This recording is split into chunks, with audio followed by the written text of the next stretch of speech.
were okay with them blowing up on their minds, but immediately they suddenly show so much humanity, and it happens with everything that is just staged.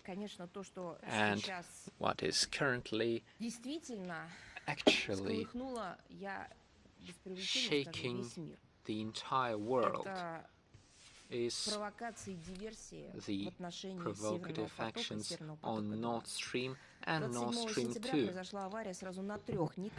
On the 27th of September, there was an accident on a 3 offshore pipeline on the Nord Stream. The day before, there had been a gas leak near the island of Bornholm. The hole and in the pipe caused the pressure to drop from 105 to 7 bars. Nord Stream AG, the operator, describes the damage as unprecedented. Experts cannot even predict how long it will take to restore the infrastructure. That very moment, opinions started to appear in the Western mass media. There were leaks, unnamed sources, that they say that, and it was said that Russia itself is interested in damage of the pipelines, and that's why it has done it. It is interested because it doesn't want to supply gas. There is an impression that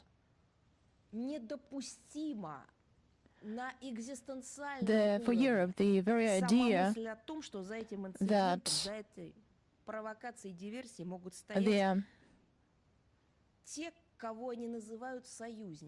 those who they call the main allies might be behind the incident. This idea is horrendous, is a point of no return, is unacceptable. So they are citing this hackneyed Russian factor. So they then lose their main concept, their main ideology, and then the truth will be revealed. This will be horrible truth. But we should start with these truthful facts, and then Brussels will have to explain to their own citizens what they have done to the continent, with our continent, because we also share this continent, and you do not let us live in peace.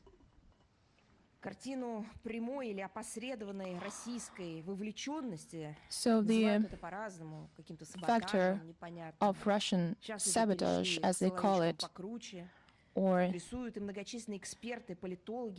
something like that, is drawn by numerous experts and political scientists from EU countries.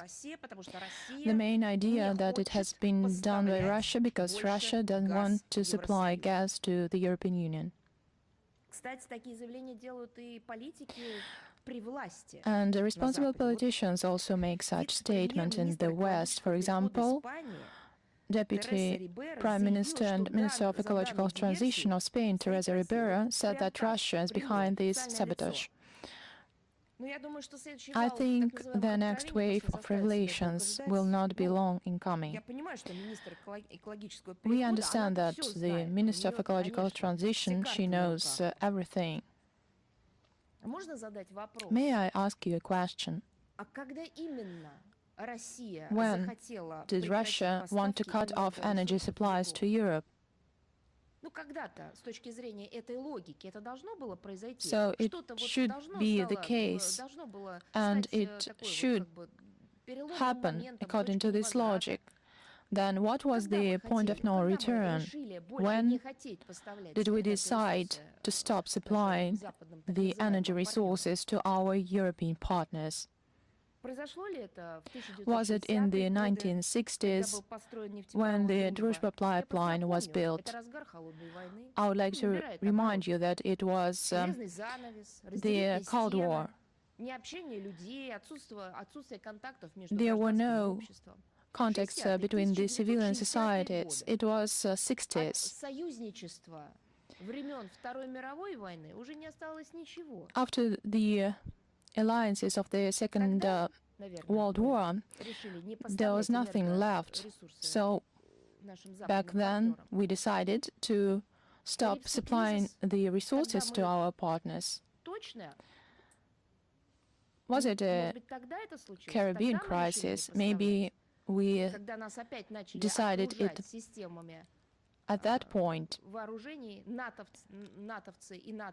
when NATO weapons were around our borders. So it was the idea to stop supplying the energy resources to Europe because of the NATO's decisions. No, it wasn't the case. Or maybe it was when the USSR collapsed. Or maybe it was a time when sanctions were imposed on us for the first time in 2014. Maybe it was a response to the sanctions. That was a dramatic cut when the sanctions were imposed on a single country with such a massive rage. Maybe we started stopping building and supplying our resources to when the building of Nordstream 1 and Nordstream 2 started. We were facilitating that project only for the main objective of not supplying their sources to Europe. So that's the logic.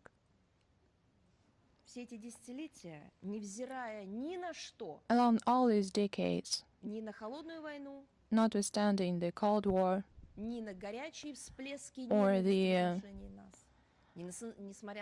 waves of violence and hatred against us, the sanctions, the hybrid war, and many other horrible things that were done against us, never, not at any level, has been announced that we wouldn't supply our energy resources to European citizens. So we once again say that it never happened. We has always been a reliable supplier of resources to Europe. So who decided to stop the supplies from Russia to Europe? At the very beginning of Nord Stream 2, all the parties involved from Russia and third countries alike have been subjected to unprecedented economic and political pressure from Washington. Maybe it can become a revelation to someone, and maybe someone can cite facts that would refute my arguments. And the obsession to harm the pipeline in any way possible and to delay its commissioning. The US even went to legislate penalties for participating or providing services for the pipeline in 2020. So we've seen it 2 years ago.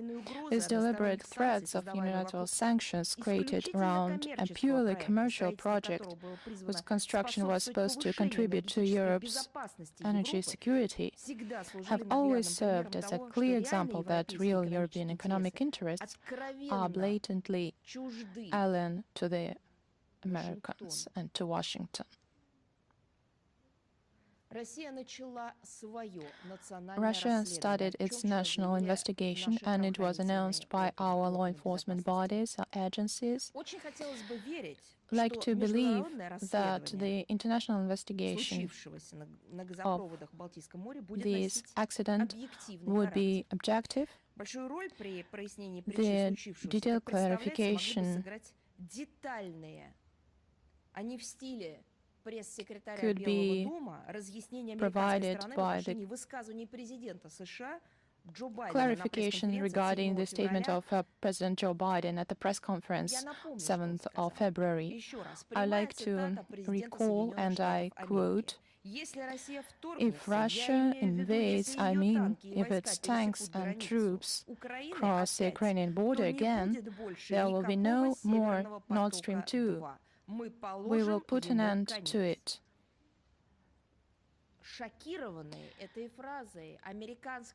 The American journalists, shocked by the phrase, were trying to ask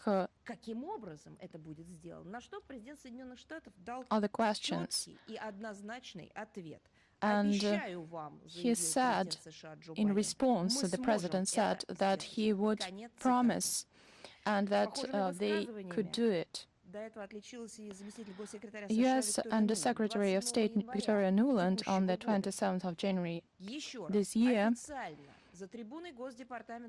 made her official remarks, and I quote, "If Russia invades Ukraine, one way or another, Nord Stream 2 will not move forward. At the moment," she said, "it is a piece of metal at the bottom of the ocean." Unquote.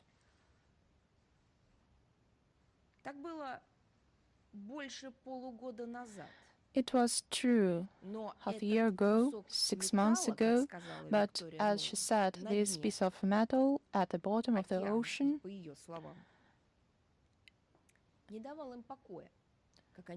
couldn't make them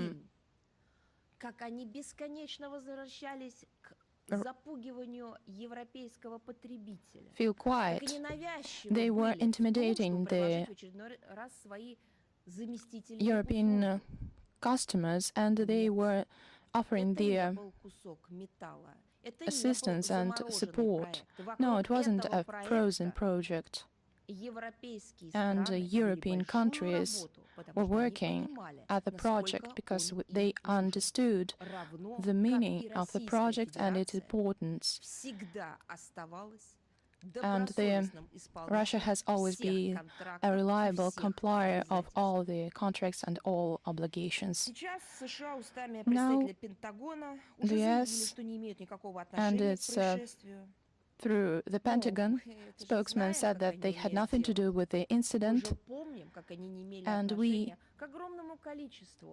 remember how many accidents they also was not connected to, and there were many cases of kidnapping and others. So the Pentagon then defies the promise of its president, so they have to confess. So why do they delegate it to Mr. Sikorsky, as a member of the European Parliament? He paid gratitude to the US for the accident at the Russian gas pipeline. In Twitter, he wrote that he was thankful to the United States. He later added that they were his working hypothesis about who had the motives and capability to do this. But these motives had been voiced by Washington, by Democrats and by the Republicans. Both administrations spoke the following: they should remove Nord Stream 2 as a factor of energy international cooperation. Everything should be done to stop it, and they should invent the schemes and methods not to return to this topic. What motive do you need more? And as for the capabilities, and there is an interesting topic. What do we mean by capabilities? Isn't it at responsibility sphere of NATO, and the NATO bases and the troops of NATO Aren't they there, located there, and deployed there? And after Mr. Sikorsky said it, he still is a Polish citizen, although he is in favor of the United States. And he said that it was also Poland that had motives to pull the strings of gas pipelines. And he said the following, and I quote, "I'm glad," Sikorsky said, the former foreign minister of Poland, the member of European Parliament, that he said that Nord Stream, which all Polish governments have fought for 20 years, is paralyzed by 3/4. This is good for Poland. So at the same time, he's asking about the motives. We cannot but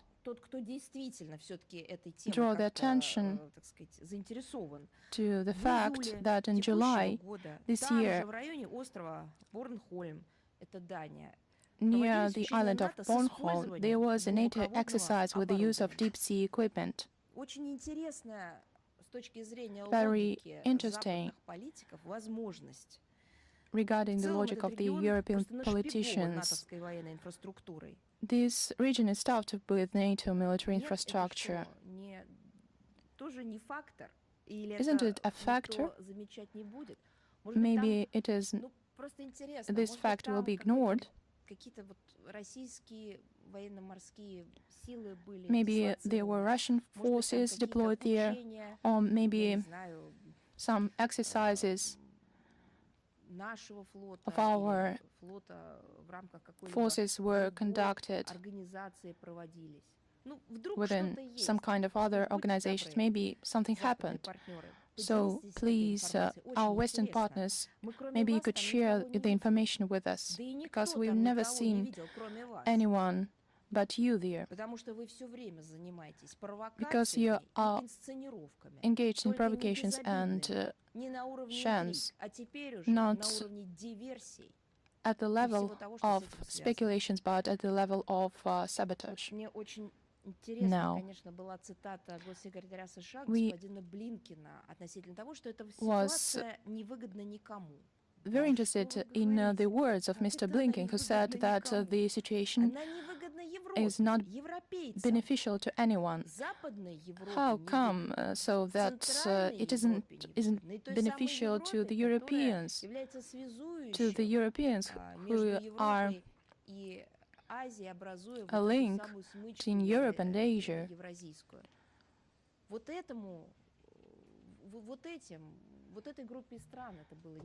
Isn't it beneficial to this group of countries?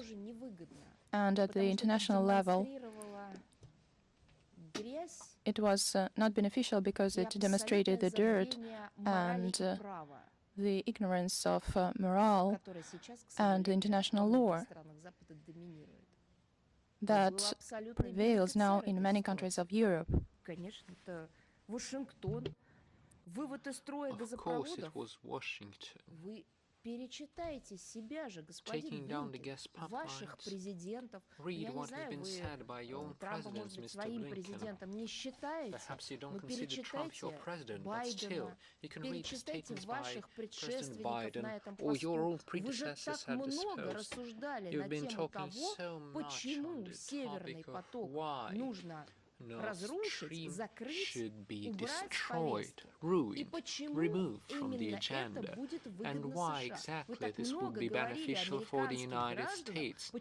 You've been speaking so much to the American citizens, explaining why it was not beneficial. Reread what you said, and then you'll realize who benefits from the explosions at the Nord Stream and Nord Stream 2. Taking down a gas pipeline, to sum up everything that has been said by the American officials in the previous many years, would allow the United States of America to build up the supply of its own liquefied natural gas to the European Union. And this is not my personal evaluation, these are the statements and the calls and the arguments that have been distributed by the American political parties and the Republicans and the Democrats, and this has been implemented by the American officials for the last years. Mr. Blinken, you've never been trying to hide that the main goal was to detach Europe from the Russian energy supplies, but now you have no idea who might benefit from that. You are the ones benefiting from it, obviously. Before the 25th, the 26th and the 27th of September 2022, Washington had failed to do so through their blackmail or threats or anything. No threat or no promise could achieve this goal. Perhaps the EU people and officials have learned how to tell the truth from the lies. They did not believe you, they did not believe Washington, and they simply decided to implement this project on their own, even despite of the provocations and the bloodshed that was initiated by Washington in the region of Ukraine. They've been repairing the turbines for the gas pipeline. They've been talking about the supplies of gas to Europe. The Europeans have been doing everything, but they could not freeze or suspend the project. They could not take it down through political or economical means. And then on the 25th to the 27th of September 2022, they decided to do otherwise and organized explosions at the gas pipelines. Russia, as you know, has requested an urgent session of the emergency session of the UN Security Council, which will take place tomorrow, on the 3rd of September.